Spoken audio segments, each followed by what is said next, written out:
Chapter 1. The sky was still light. No stars yet, no moon. But the river-split valley was already dark, the Cumberland Mountains hiding the last of the sun. Bands of thick mist reached out of the woods, curling under at the road, like claws ready to pull a great beast from the trees. The headlights only made it worse, making the black more dark, and the trees that crowded the verge more like a solid wall. Sloane Delaney rubbed his eyes with the knuckles of his left hand and reluctantly decided it might be time to give it up and change direction.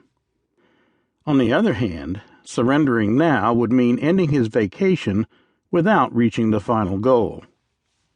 Unlike others he knew, who either headed for resorts or stayed home to mow the lawn, he went on the road and searched for places that sold the worst kitsch he could find. A shop in Pennsylvania where he picked up tiny Amish farmers carved out of potatoes and lacquered. A roadside stand outside Ottawa where he found, of all things, a matching pair of varnished piranha mounted on coral stands. A store in Memphis with Elvis in loincloth salt and pepper shakers. Sometimes he flew to a city like Salt Lake or Chicago, rented a car and drove. It didn't make any difference, as long as he found something that would add bizarre class to his collection, and in the bargain make his friends wince and wonder about his mind. Roadside America was his cultural Bible, off-kilter museums his shrines. This time it was a place someone had told him about while he'd been in Lexington, trying to decide whether the crocheted Secretariat toilet covers were neat or just tasteless. He had strict unwritten tests based primarily on instinct, and the covers eventually did not pass. The new information, however, was intriguing.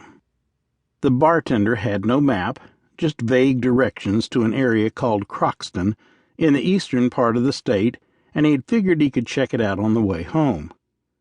Assuming, that is, that he could find the damn place.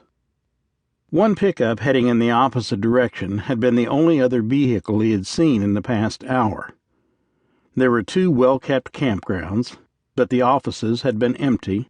A collection of houses in a clearing that grazed the road had darkened windows, although the dogs, when he approached them, made enough racket to raise the dead.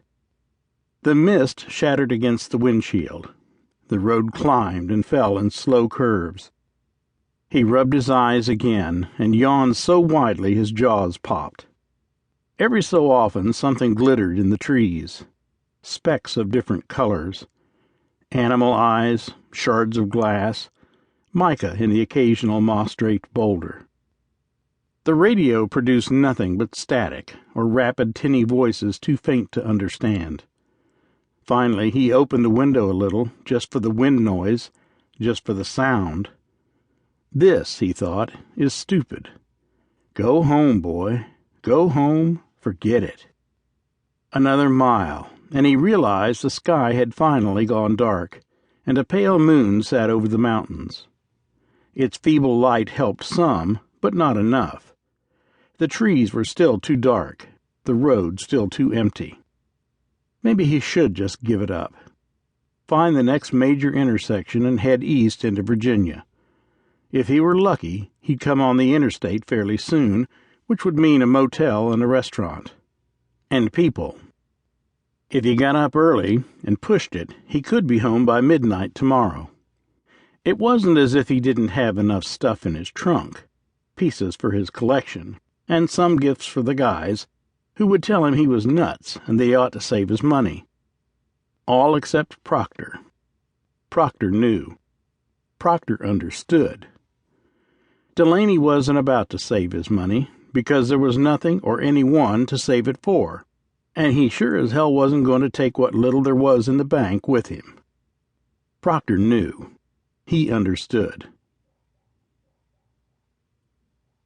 To keep listening to this audiobook, I've left you a link in the description so you can do it, at no cost thanks to Audible's 30-day free trial.